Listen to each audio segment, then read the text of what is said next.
وہ سوئے لازار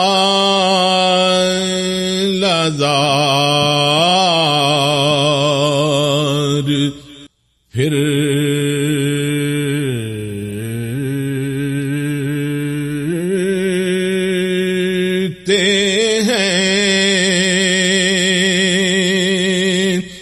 الحمدللہ رب العالمین والصلاة والسلام علی سید الانبیاء والمرسلین علیہ وعلی آلہ واصحابہ اجمعین، اما بعد فاعوذ باللہ من الشیطان الرجیم، بسم اللہ الرحمن الرحیم۔ معزز سامعین و ناظرین، نور رمضان افطار ٹرانسمیشن سے آپ کا میزبان محمد ایوب اعوان حاضر خدمت ہے۔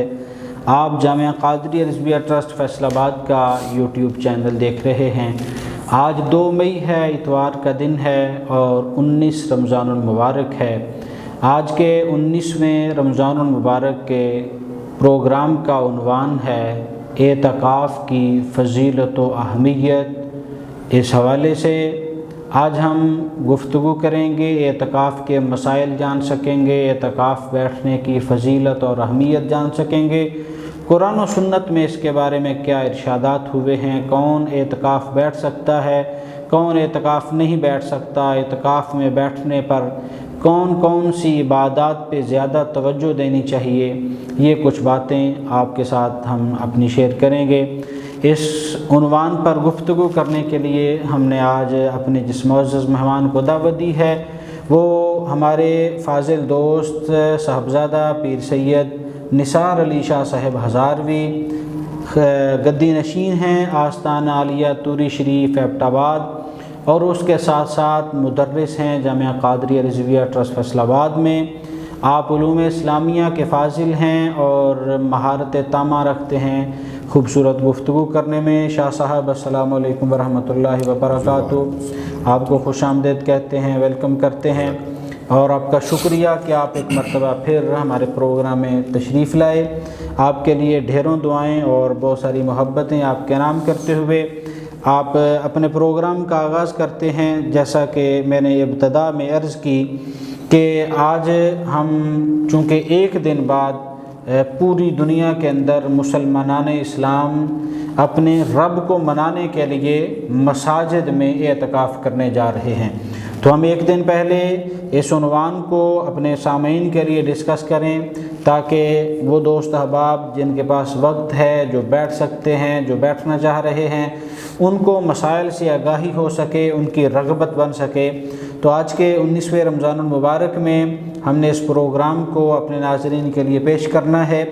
آپ سے گزارش ہے کہ ابتداً آپ اعتکاف چیز کیا ہے، اس کے معانی کیا ہیں، اس کا مفہوم کیا ہے، یہ ہمارے سامعین کو ارشاد فرمائیں۔ بسم اللہ الرحمن الرحیم، اللہم صلی علی سیدنا و مولانا محمد وعلی آل سیدنا و مولانا محمد وبارک وسلم وصلی علیہ۔ جی برادرم ایوب اعوان صاحب، آپ نے دوبارہ مجھے یہاں اپنے اسٹوڈیو میں دعوت دی، میں آپ کا اس پہ شکریہ ادا کرتا ہوں، جزاک اور انتہائی اہمیت کا حامل موضوع ہے جی، اور اس گئے گزرے دور میں بہت اشد ضرورت ہے جی کہ آج ہمارے لوگ اس طرف آئیں۔ اعتکاف جو ہے یہ اپنے لغوی معنی کے لحاظ سے قرآن مجید میں متعدد مرتبہ یہ لفظ مختلف مقامات پہ استعمال ہوا ہے۔ جی لغوی معنی اس کا جو ہے وہ مصدر ہے عقوف، صحیح، اس کا معنی ہوتا ہے اپنے آپ کو روکنا، اپنے آپ کو پابند کر لینا، اپنے آپ کو کسی ایک جگہ پہ مخصوص وقت کے لیے ٹھہرا لینا، یہ اس کا لغوی معنی و مفہوم ہے۔ جی بہتر ہے۔ اور پھر اس اعتکاف کے لیے کچھ شرائط ہیں جی بہتر ہے کہ ان شرائط کو مد نظر رکھا جائے گا۔ پہلی شرط اس میں یہ ہے کہ اعتکاف کرنے والا مسلمان ہو، جی صحیح، اسلام شرط ہے۔ جی بہتر ہے. دوسرا کہ جس جگہ وہ اعتکاف کرنے جا رہا ہے وہ اس روئے زمین کا کوئی سب سے عظیم ٹکڑا ہے. رسول اللہ صلی اللہ علیہ وسلم نے کہا کہ اللہ کی پسندیدہ جگہیں اس دنیا میں مسجدیں ہیں. پھر نبی علیہ السلام نے ان مساجد کو جنت کے باغات بھی فرمایا ہے. جی. تو عاقل شخص جو ہے دوسری شرط اس کے لیے عقل ہے. جی بہتر ہے. عقل مند ہو اور وہ عاقل ہو. اور تیسری شرط اس کے لیے بالغ ہو یا قریب البلوغ ہو، یعنی مسجد کے جو تقدس ہے اس کو سمجھتا ہو اور اس کو اپنا نبھانا جانتا ہو کہ میں اللہ کے گھر میں بیٹھا ہوں اور اس کا کس انداز میں نے احترام کرنا ہے. یہ سارے معاملات کو ضروری مسائل سے آگاہ ہو، ضروری مسائل جانتا ہو، اس کے جو بھی لوازمات ہیں ان سے وہ آگاہ ہونا چاہیے. اور پھر ایک آخری شرط یہ ہے کہ وہ مسجد جو ہے وہ اپنا ایسی مسجد ہو کہ جہاں پہ اذان اور جماعت ہوتی ہو. اس مسجد میں اعتکاف ہونا چاہیے. پھر اعتکاف یہ تو تھا لغوی معنی کے لحاظ سے اور اس کی کچھ شرائط تھیں. جی بہتر ہے. اصطلاحی معنی مختلف ائمہ نے اس کے مختلف معنی بیان کیے ہیں کہ اعتکاف کس کو کہتے ہیں. جی. جو غنیۃ الطالبین میں شیخ عبد القادر جیلانی رضی اللہ تعالیٰ عنہ کے طرف منسوب ہے یہ کتاب، اس میں ترجمہ ایک کیا گیا کہ اعتکاف کہتے ہیں اپنے آپ کو اللہ کے گھر میں ٹھہرا لینا. صحیح. اللہ کے گھروں میں سے کسی ایک گھر میں اپنے آپ کو ٹھہرا لینے کا نام اعتکاف ہے. جی صحیح. پھر ابن رجب حنبلی رحمہ اللہ تعالیٰ ائمہ حنابلہ میں آتے ہیں. آپ نے ترجمہ کیا، فرمایا اعتکاف کہتے ہیں قطع العلائق عن الخلائق. فرمایا ساری مخلوق سے تعلق توڑ کے اپنے رب سے تعلق جوڑنے کا نام اعتکاف ہے. ماشاءاللہ. مخلوق سے قطع تعلقی ہو جائے گی اور رب سے تعلق جڑ جائے گا. اس میں بڑا ایک معاملہ بنتا ہے کہ تنہائی میں اس نے بیٹھنا ہے اور رب کا دربار ہے. وہ کسی نے کہا تھا نا کسی ایک اللہ کے نیک بندے کو کہ اما تستوحش، کیا تمہیں وحشت نہیں ہوتی، سارا دن اکیلے بیٹھے رہتے ہو، ساری رات تنہائیوں میں بیٹھے رہتے ہو؟ تو انہوں نے فرمایا نہیں، مجھے وحشت نہیں ہوتی، اس لیے کہ میں جس کا ذکر کر رہا ہوتا ہوں وہ میرے ساتھ ہوتا ہے.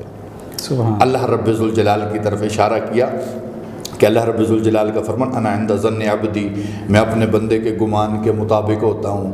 اگر وہ مجھے اپنے قریب سمجھے تو میں اس کے قریب ہوتا ہوں، اگر وہ مجھے اپنے آپ سے دور سمجھے تو میں دور ہوتا ہوں. تو پھر کہا کہ میں تو ہم کسی وقت تنہا ہوتا ہی نہیں ہوں، میرا رب ہمہ وقت جو ہے وہ میرے ساتھ ہوتا ہے. تو بہر کیف اس کا لغوی معنی مفہوم اور اصطلاحی معنی قطع العلائق عن الخلائق، ساری مخلوق سے رابطہ توڑ کے اپنے رب سے رابطہ جوڑنے کا نام اعتکاف ہے.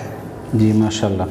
جی شاہ صاحب، اعتکاف کا آپ نے مفہوم بھی بیان کیا، اس کے جو شرائط ہیں وہ بھی کچھ بیان کی، اور آپ کے بتانے کے مطابق کہ اعتکاف ایک ایسی حالت اپنا لینا کہ جو مسجد میں بیٹھ کر انسان کی طبیعت پہ نظر آئے کہ وہ اپنے رب کو منا کے ہی اٹھے گا. اور یقیناً جو اعتکاف کرتے ہیں ان کا انداز بھی یہی ہونا چاہیے کہ ان کی طبیعت سے، ان کی وضاقتہ سے، ان کے ارادوں سے یہ چیز عیاں ہوتی ہوئی دکھائی دے کہ وہ اپنے رب کو منانے کے لیے آئے ہیں اور وہ اب اپنے رب کو منا کر ہی جائیں گے، اپنے گناہوں کی معافی مانگ کر ہی جائیں گے. اس کی ہمارے ائمہ نے وضاحت کی نا کہ معتکف جو ہوتا ہے اس کی مثال ایسے ہی ہے کہ جیسے کوئی جو ہے وہ فقیر کسی بادشاہ کے دربار میں بقاری بن جاتا ہے اور وہاں جا کے بیٹھ جاتا ہے. بالکل ٹھیک ہے کہ مجھے خیرات ملے گی تو میں اٹھوں گا. ایسے ہی معتکف رب کے دربار میں بیٹھا ہوتا ہے کہ مجھے خیرات ملے گی تو یقیناً اس کو خیرات وہاں سے ملتی ہے. جی جی. اور یہ معتکف روزانہ کی بنیاد پہ بار بار اپنے رب کے دروازے پہ دستک دیتا ہے، بار بار وہاں پہ بھیک مانگتا ہے، اور اسے شب قدر بھی دیکھنا نصیب ہوتی ہے، اور یہ اپنے گناہوں کی معافی مانگنے میں کامیاب ہو جاتا ہے۔ تو اس حوالے سے اعتکاف کی فضیلت اور اہمیت قرآن مجید میں بھی بیان کی گئی اور احادیث طیبہ میں بھی بیان کی گئی، اس کی ذرا وضاحت فرما دیں۔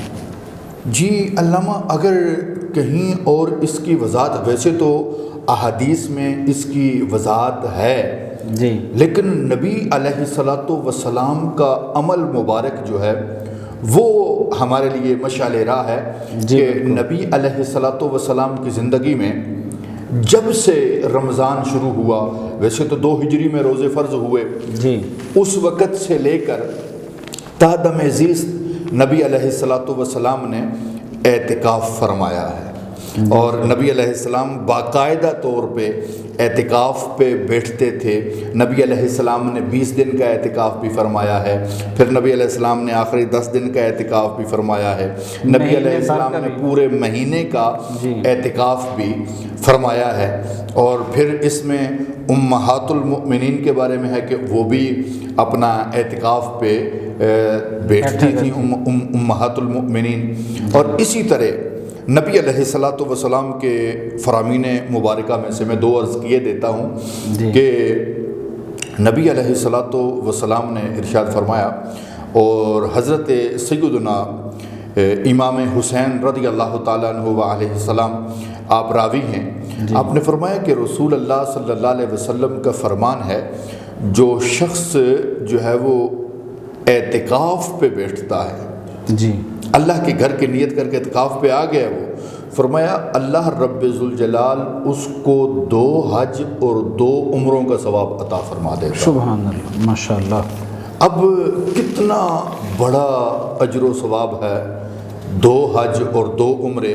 اور بعض روایات میں اس طرح آیا ہے کہ نبی علیہ السلام کا فرمان کہ جب معتکف اعتکاف سے اٹھتا ہے تو گویا وہ یوں ہے کہ جیسے آج ہی اس کی ماں نے اس کو جنم دیا، واہ واہ، آج ہی وہ اس دنیا میں اعتکاف کے ذریعے اللہ تعالیٰ اسے ویسے پاک صاف ہو کے کہ اس کے ذمے کوئی گناہ باقی نہیں، کوئی گناہ باقی نہیں۔ سبحان اللہ، ماشاءاللہ۔ یہ اور پھر اگر یہ تو اعتکاف ہے نا، سنگل اعتکاف جو سنت مؤکدہ ہے، جی، ٹھیک ہے جی، اس کو سنت مؤکدہ علی الکفایہ کہا گیا ہے، جی جی، اور اس کے علاوہ بھی اعتکاف کسی بھی لحاظ سے کوئی بیٹھے، جی، یعنی اگر کوئی مہینہ بھر کا اعتکاف بیٹھتا ہے، کوئی 1 دن کا اعتکاف بیٹھتا ہے، 1 گھنٹے 1.5 کا اعتکاف بیٹھتا ہے، یہاں تک کہ موجم کبیر شریف میں دوسری حدیث بھی سیدنا امام حسین رضی اللہ تعالیٰ عنہ کی سند سے ہے، فرمایا کہ جس شخص نے مغرب سے لے کر عشاء تک اعتکاف کیا، 2 نمازوں کے درمیان کا وقت ہے، اس نے اعتکاف کیا، یعنی اعتکاف کی نیت کر کے وہ مسجد میں انٹر ہوا، اور وہاں پہ نماز پڑھنے کے بعد اوراد و وظائف میں قرآن میں مشغول رہا، بیٹھا رہا، اس نے کسی سے کوئی بات چیت نہیں کی، جی، تو رسول اللہ صلی اللہ علیہ وسلم کا فرمایا اللہ تعالیٰ اس کے اور دوزخ کے درمیان 3 خندقیں بنا دیتا ہے، اور ہر خندق کا جو فاصلہ ہے جی، وہ اتنا ہوگا جتنا ایک زمین سے آسمان تک کا فاصلہ ہے۔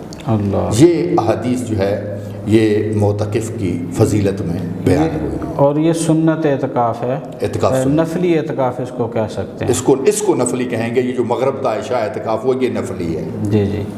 اور شاہ صاحب یقیناً علماء یہ بھی بیان کرتے ہیں، ہم اپنے ناظرین کے لیے بھی پیش کر دیتے ہیں اس بات کو، کہ علماء اس بات کو بھی بیان کرتے ہیں کہ آپ جب بھی مسجد میں جائیں تو وہاں پہ مسجد کی دعا پڑھنے کے بعد آپ نویت سنت الاعتکاف ضرور کہہ لیں۔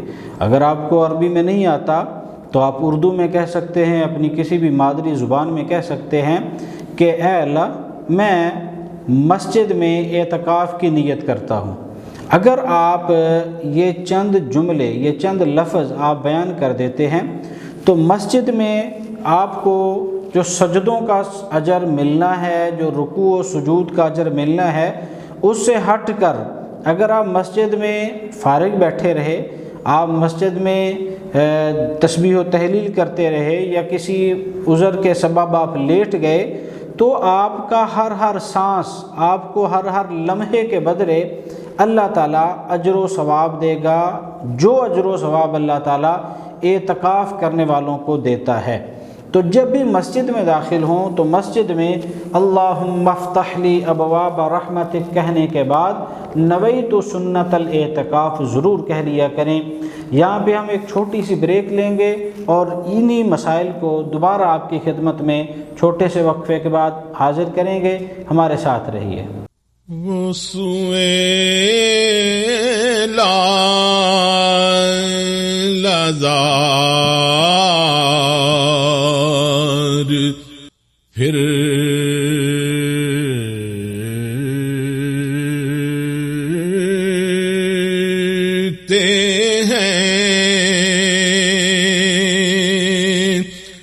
جی ویلکم بیک، خوش آمدید ایک مرتبہ پھر نور رمضان افطار ٹرانسمیشن میں آپ کو خوش آمدید کہتے ہیں۔ آج ہم 19ویں رمضان المبارک کو اعتکاف کے کچھ مسائل، فضائل اور اس کے متعلق جو قرآن و سنت میں اس کی فضیلت و اہمیت آئی ہے وہ جاننے کی کوشش کر رہے ہیں، اور کچھ ضروری مسائل جو کہ ہم سب کے لیے، آپ کے لیے جاننا ضروری ہیں، وہ آپ تک پہنچانے کے لیے ہم نے آج دعوت دی صاحبزادہ پیر سید نثار علی شاہ صاحب ہزاروی کو، جو جامعہ قادریہ رضویہ کے ہونہار فاضل بھی ہیں اور مدرس بھی ہیں۔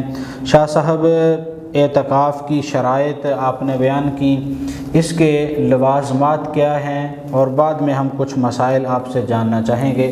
ابتدائی طور پر فرمائیں کہ اس کے لوازمات کیا ہیں، کن صورتوں میں اعتکاف کیا جائے گا؟ اعتکاف کے لوازمات میں سے پہلے تو یہ ہے کہ میں نے جیسے پہلے عرض کیا کہ اس کو پتہ ہو اعتکاف ہے کیا، مسجد کیا ہے، جی صحیح ہے، اور مسجد کا جو احترام ہے اور اعتکاف کے جو مطلب اس میں پیش آنے والے معاملات ہیں۔ اعتکاف کو جو رسماً آج کل لیا جاتا ہے یہ اعتکاف نہیں ہے۔ اعتکاف وہ ہے جو صحابہ کرام نے یا رسول اللہ صلی اللہ علیہ وسلم نے فرمایا ہے۔ اس پر یہاں تک بھی ہمارے ائمہ نے تنبیہ فرمائی ہے کہ معتکف جو ہے وہ صبح کے وقت بھی اور شام کے وقت بھی کھانا تک تھوڑا کھائے، جس سے اس کی اپنا عبادات میں اور اس کے دیگر معاملات میں خلل نہ آئے اور زیادہ سے زیادہ وہ باوضو رہے۔ صحیح ہے۔ اس کے دیگر بھی کئی ایک لوازمات ہیں اعتکاف کے کہ کس انداز میں وہ مسجد میں رہے۔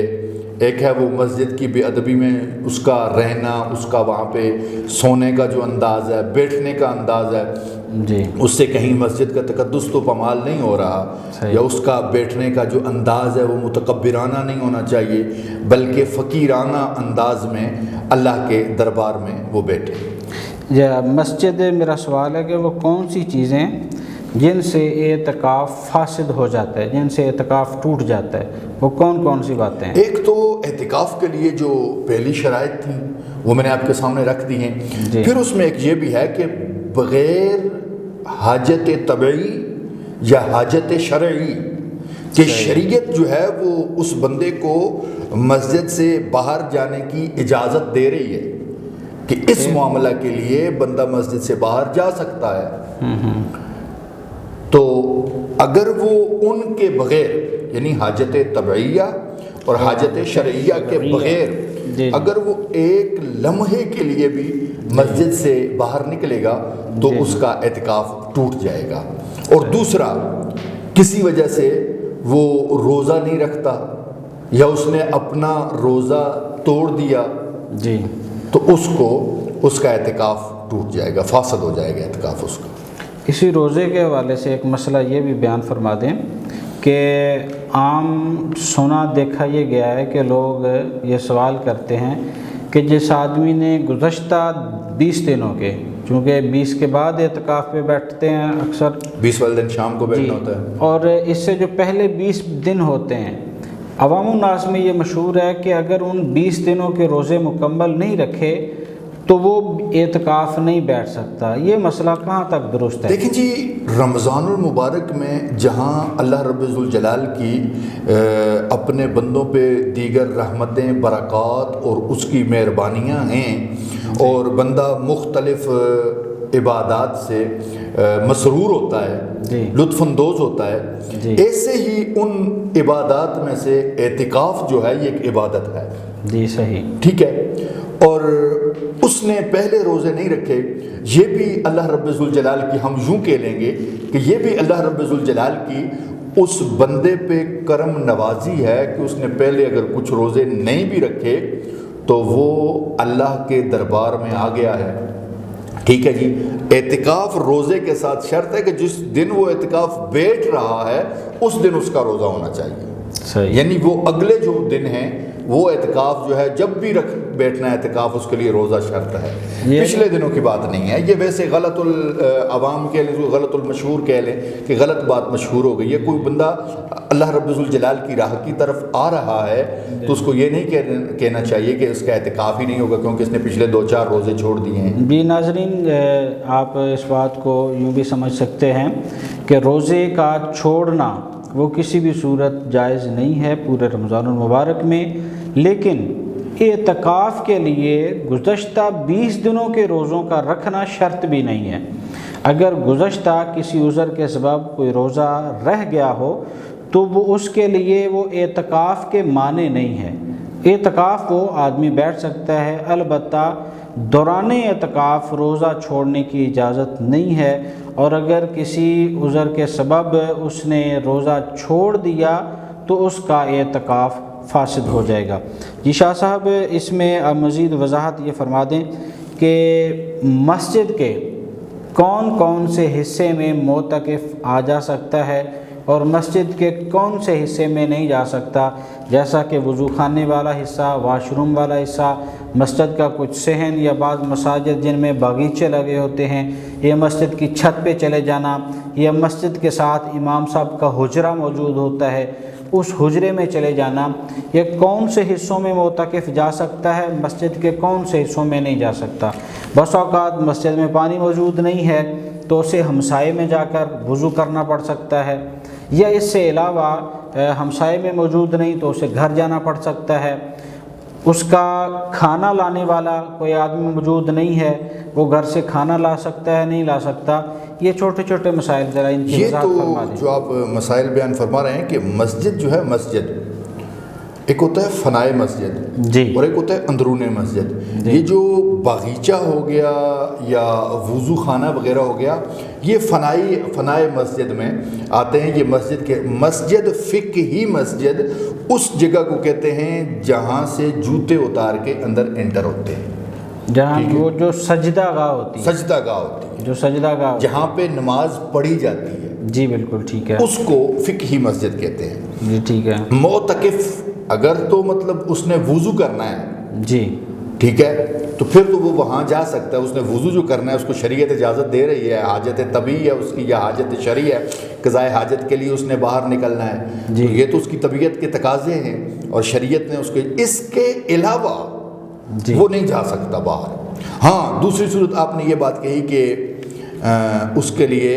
کھانے کا مسئلہ ہے، جی، یا اس کے لیے پانی نہیں ہے، تو اتنی دیر کے لیے، جس طرح آج تو ویسے اللہ رب ذوالجلال کا کروڑا مرتبہ کرم ہے جی، کہ کوئی ایسی جگہ نہیں ہے مسجد، یہ ویسے بیک ورڈ علاقوں میں اس طرح کی مساجد میں نے دیکھی ہیں KPK میں کہ جہاں پہ اس طرح کا انتظام نہیں ہے، تو وہاں پہ جو ہے یہ ہو سکتا ہے کہ بندہ صرف اتنی دیر کے لیے وہاں وضو کرنے کے لیے جائے اور واپس آ جائے۔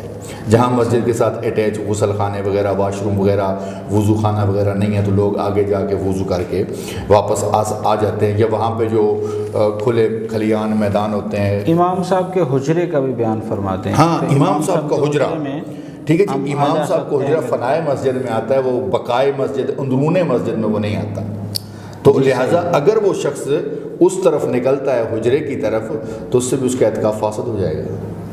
یعنی کہ امام صاحب کے حجرے میں وہ داخل ہوا کوئی بھی چیز لینے، یا یہ بھی ہو سکتا ہے کہ امام صاحب کے حجرے میں مائک کا انتظام ہو، اسپیکر وہاں پہ لگے ہوں، وہ اذان دینے چلا جائے، اس کا اعتکاف ٹوٹ جائے گا یا نہیں؟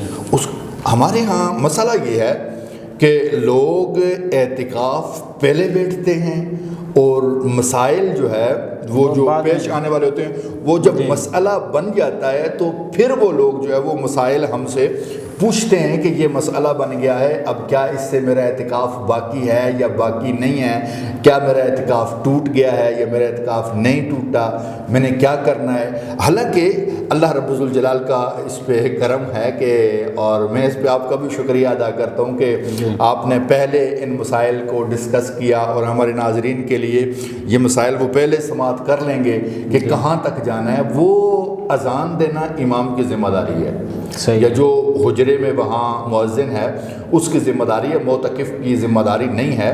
اگر وہاں پہ اندر سپیکر وغیرہ لگے ہوئے تو وہ اذان دے سکتا ہے۔ معتکف کو چاہیے کہ کہیں بھی مسجد سے جب اس نے باہر نکلنا ہے، پہلے کسی بھی جگہ پہ اگر وہ معتکف بیٹھتا ہے تو اس کو مسجد کی باؤنڈری کا پوچھ لینا چاہیے کہ مسجد کی حدود کون سی ہے۔ جی بہتر ہے، اس کو یہ مسئلہ سمجھ لینا چاہیے کہ فنائے مسجد کیا ہوتا ہے اور اندرون مسجد کیا ہوتا ہے۔ کیا میں ویسے ہی باہر نکل سکتا ہوں؟ میں مثال دے دیتا ہوں آپ کے اسٹوڈیو میں بیٹھ کر کہ ہمارے دارالعلوم قادریہ رضویہ میں ایک مسجد جو ہے وہ سفید ٹائلیں ہیں اور دوسری جگہ پہ براؤن ٹائلیں لگی ہوئی ہیں مسجد میں۔ وہ مسجد کی حدود کا تعین کیا گیا ہے، وہ مسجد کی جو حدود کا تعین ہے وہ درمیان میں بلیک ٹائل سے کیا گیا ہے جی بہتر، کہ یہ مسجد ہے اور وہ مسجد نہیں ہے۔ اور کئی لوگ چلتے چلتے جب آگے نکل جاتے ہیں بغیر پوچھے تو ان کو بتانا پڑتا ہے کہ حضرت آپ مسجد سے باہر ہو رہے ہیں، ہم نے یہ باؤنڈری لگائی ہے کہ یہ ہماری مسجد ہے۔ جی بہتر ہے۔ تو شاہ صاحب مسجد ایسی کہ یہاں پہ جماعت یا جمعۃ المبارک نہیں ہوتا، بعض مسجدیں ہیں کہ جن میں نماز تو ہوتی ہے لیکن جمعہ نہیں ہوتا، بعض ہیں جن میں مسجد میں جمعہ بھی نہیں ہوتا، نماز بھی نہیں ہوتی، جی جی، وہاں پہ اعتکاف بیٹھا جا سکتا ہے؟ ایسی مسجد کہ جس میں نہ جماعت ہوتی ہے اور نہ ہی جمعہ ہوتا ہے، نہ اذان ہوتی ہے، بس وہ مسجد نام ہے اس کا، جس طرح یہ وڈیروں نے اپنے ڈیروں میں کوئی پرسنل مساجد بنائی ہوتی ہیں اور وہ اس میں یعنی مسافروں کے لیے بعض مسجدیں ایسی ہیں، پرسنل مساجد جو ہوتی ہیں ان میں عام شخصوں کو، عام اشخاص کو اجازت نہیں ہوتی نماز پڑھنے کی، جس طرح وڈیروں نے بنائی ہوتی ہیں، یا جو مسافروں کے لیے روڈ پہ چھوٹی چھوٹی مساجد بنا دی جاتی ہیں کہ لوگ وہاں پہ نماز وغیرہ پڑھتے ہیں۔ اس کے لیے یہ شرط ہے کہ ایسی مسجد ہو جس میں اذان اور جماعت ہوتی ہو۔ صحیح ہے، ٹھیک ہے جی، جماعت شرط ہے وہاں پہ۔ اگر جمعہ نہیں بھی ہوتا تو اس کے لیے یہ حکم ہے کہ سنتیں، جمعہ سے پہلے والی سنت موقدہ، جی وہ سنتیں جو ہے وہ اپنی مسجد میں پڑھے جہاں وہ اعتکاف کر رہا ہے، وہاں خطبے کے وقت جائے اور جا کر امام کا خطبہ سنیں، 2 فرض پڑھ کے واپس اپنی مسجد میں آ کے اپنی سنتیں ادا کریں۔ جی، اور اس میں ایک چیز یہ بھی بیان فرما دیں کہ اکثر مساجد میں تو انفرادی اعتکاف ہوتا ہے، یعنی ہر آدمی اکیلا اکیلا اپنے خیمے لگا کے بیٹھا ہے، اور کچھ جگہوں پہ اجتماعی اعتکاف بیٹھتے ہیں، وہاں پہ خیمہ کی ترتیب نہیں ہوتی، وہ اجتماعی طور پر اکٹھا 100 آدمی 200 آدمی بیٹھا ہے۔ اجتماعی اعتکاف میں کوئی حرج تو نہیں؟ اجتماعی خیمہ جو ہے یہ صرف ایک سنت ہے نبی علیہ الصلوۃ والسلام کی، کہ خیمہ کو ہمارے جو ائمہ کبار ہیں انہوں نے یہ کہا کہ بندہ چاروں طرف سے چادریں بند ہیں، اوپر مسجد کی چھت ہے تو تنہا ہے، تو وہ یہ سوچتا ہے کہ آج میں یہاں اکیلا ہوں، چاروں طرف سے بند ہوں، ایک اگلا مقام بھی آنا ہے جہاں پہ چاروں طرف سے دیوار بنی ہوگی اور میں اکیلا ہونا ہے اور میرے رب نے ہونا ہے۔ یہ اس کا تصور ہے، ٹھیک ہے جی، کہ میں نے اس مقام پہ بھی جانا ہے۔ تو یہ سنت ہے سرکار علیہ السلام کی، جہاں پہ اجتماعی اعتکاف ہوتا ہے وہاں پہ اگر کوئی نہ بھی پردہ لگائے تو اس میں کوئی حرج نہیں ہے۔ یعنی کہ جو پردہ لگایا جاتا ہے یہ یکسوئی کے لیے یہ عام ایک رواج بنا ہے نا کہ معتکف جو ہے وہ اپنا منہ ڈھانپ کے رہے، معتکف کسی سے بات نہ کرے، معتکف کسی سے سلام نہ لے، کسی کی طرف دیکھے نہ، اس کی طرف کوئی دیکھ نہ سکے، یہ اس طرح کی باتیں یہ نہیں ہیں۔ اعتکاف اچھی باتیں کر بھی سکتا ہے، اب خاموش رہنا، نہا رسول اللہ صلی اللہ علیہ وسلم عن صوم الصمت، نبی علیہ السلام نے چپ کے روزے سے منع فرمایا ہے۔ ہاں جب بھی بولے بھلائی کی بات بولے، ٹھیک ہے جی۔ جی آگے یہ ارشاد فرمائیں اعتکاف میں زیادہ کون سی عبادت کرنی چاہیے؟ اب اعتکاف کے مقاصد میں سے ایک مقصد تو یہ بھی ہے کہ وہ اپنی روحانی پاور مضبوط کرنے کے لیے وہاں پہ گیا ہے۔ جی بہتر ہے، ٹھیک ہے، تاکہ اللہ رب الجلال کی طرف سے جو اس پہ نور چڑھے گا، جو اس پہ رنگ چڑھے گا، اور 11 ماہ اس کے اثرات اس پہ باقی رہنے ہیں، اور اس کی جو روحانی پاور مضبوط ہوگی، 11 ماہ وہ دشمن کے مد مقابلے، ایسا دشمن جو نظر نہیں آتا اس کے مد مقابلے، تو وہاں پہ وہ زیادہ سے زیادہ قرآن پڑھے، زیادہ سے زیادہ نوافل پڑھے، جی اوراد و وظائف پڑھے۔ اب کس میں زیادتی کرے اور کس میں نہ کرے، یہ تو حضرت فضیل بن عیاض رحمہ اللہ تعالیٰ آپ نے وضاحت فرمائی ہے۔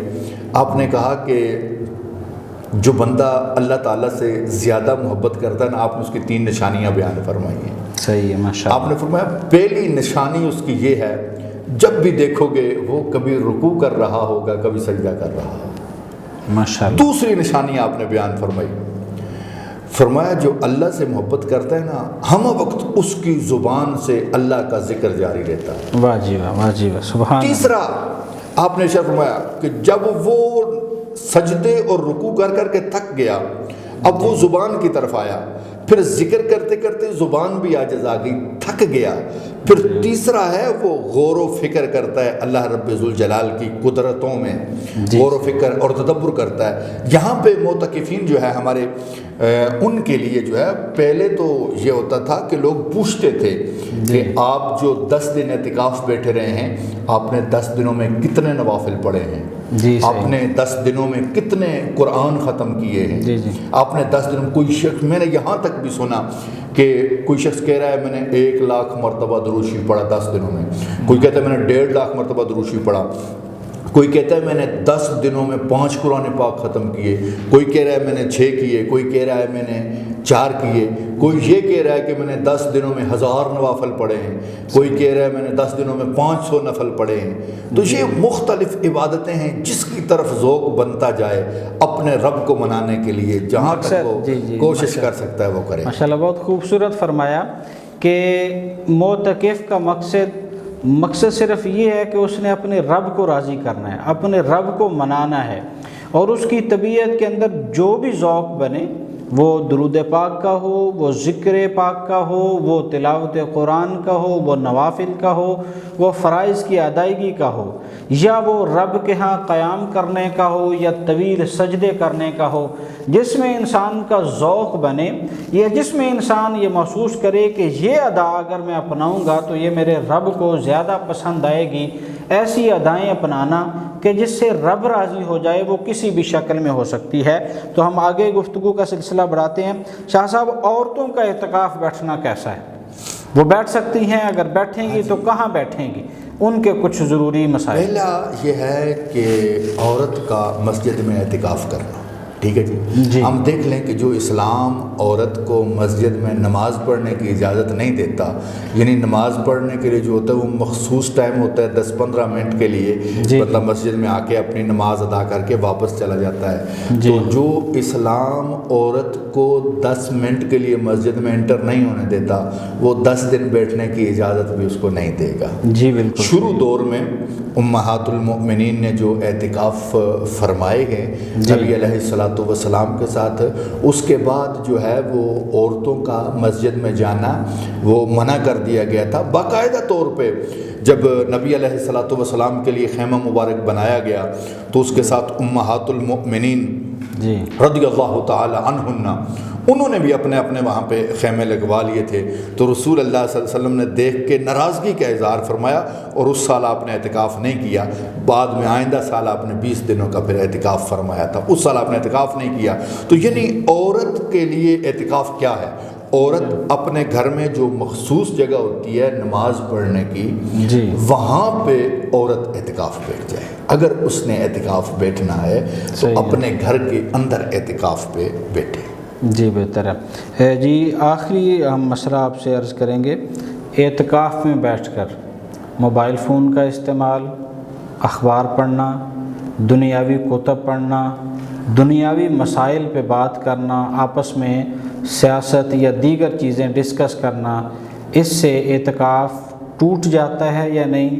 ایسا عمل کرنا کیسا ہے؟ دیکھیں جی، آج کل کچھ لوگوں نے اعتکاف کو بڑا ہی آسان بنا لیا، جی، یعنی اپنی شہرت کے لیے یا نیک اپنے نامی آپ کے کو لیے، نیک نام ظاہر کرنے کے لیے کہ اسلام تو جو ہے وہ آسانی کا راستہ پیدا کرتا ہے، جی، اسلام تو آسانیاں دیتا ہے، اور یہ لوگ جو ہے وہ سختی پیدا کر رہے ہیں۔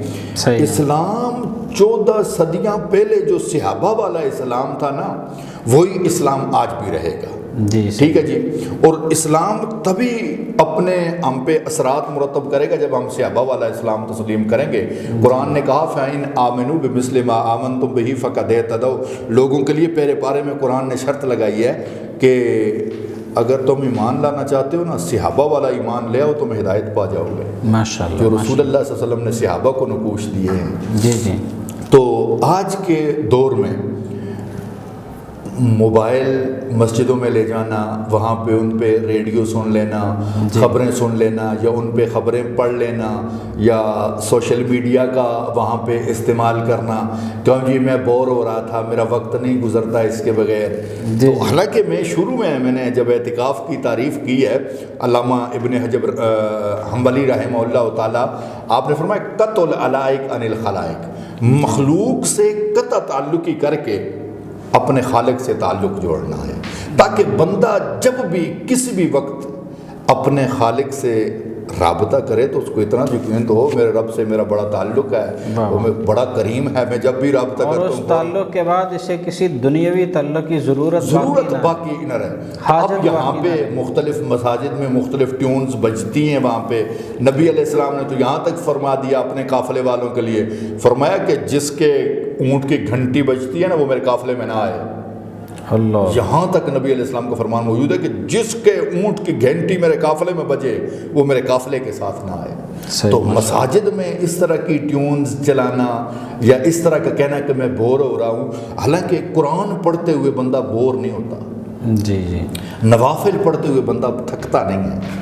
ہمارے ائمہ ہزار نوافل، امام اعظم ابو حنیفہ ایک رات میں 1000 نفل پڑھا کرتے تھے۔ کیسے پڑھا کرتے تھے؟ یہ ائمہ کا ایک انداز ہے۔ دوسرا، مسجد میں سیاسی موضوع چھیڑنا یا مسجد میں گپ شپ لگانا، یہ تو بڑا دربار ہے۔ میں نے پیر مہر علی شاہ صاحب رحمہ اللہ تعالیٰ کے بارے میں بھی آتا ہے، اور یہ اپنا ابراہیم بن ادم کے بارے میں بھی یہ لکھا ہوا ہے کہ ایک مرتبہ پاؤں پھیلا کے قبلہ شریف کی طرف بیٹھے ہوئے تھے، تو بعض نے لکھا مورخین نے کہ مہر علی شاہ صاحب کے بارے میں بھی لکھ دی ان کے مریدین نے، اور بعض نے لکھا ابراہیم بن ادم کے بارے میں کہ مسجد میں پاؤں پھیلا کے بیٹھے ہوئے تھے تو غیب سے آواز آئی، ابراہیم بن ادم بادشاہوں کے دربار میں ایسے بیٹھتے ہیں، بادشاہوں کے دربار میں ایسے بیٹھتے ہیں، بھیک مانگنے آئے ہو تو بکاری بن کے بیٹھنا چاہیے وہاں پہ، اس دربار میں بکاریوں کا انداز یہ نہیں ہوتا۔ رہی بات گپ شپ لگانا مسجد میں، تو پھر اس میں تو یہ رسول اللہ صلی اللہ علیہ وسلم نے فرمایا کہ نیکیوں کو آگ لگانے کے مترادف ہے، کہ نیکیوں کو آگ لگتی ہے مسجد میں دنیاوی گفتگو کرنے سے۔ جی، جزاک اللہ۔ ناظرین، یہاں پہ ہمارا پروگرام اختتام کو پہنچتا ہے۔ ہم اعتکاف پہ جو کل شام مغرب سے پہلے اعتکاف کرنے والے احباب ہیں، ان کے لیے ایڈوانس میں مبارکباد بھی پیش کرتے ہیں، اور ان سے خصوصی طور پر التماس بھی کرتے ہیں کہ وہ لازماً جہاں پر اپنے گناہوں کی معافی چاہیں، وہاں پر رب تعالیٰ کے ہاں اجتماعی طور پر ساری امت کی طرف سے معافی کے طلبگار ہوں۔ اس وقت جس طرح کرونا کی صورتحال ہے اور کرونا کی وبا نے جس طرح امت کو اپنی لپیٹ میں لیا ہوا ہے، مختلف شہروں میں ہاسپٹل کے اندر جگہ موجود نہیں ہے، ان حالات میں امت کی فلاح کے لیے اور امت کی شفا یابی کے لیے بھی ضرور دعائیں کریں۔ اللہ تعالی ہم سب کا حامی و ناصر ہو۔ کل انشاءاللہ العزیز اسی وقت آپ سے ملاقات ہوگی، تب تک کے لیے اجازت دیجیے۔ اللہ حافظ و نگہبان۔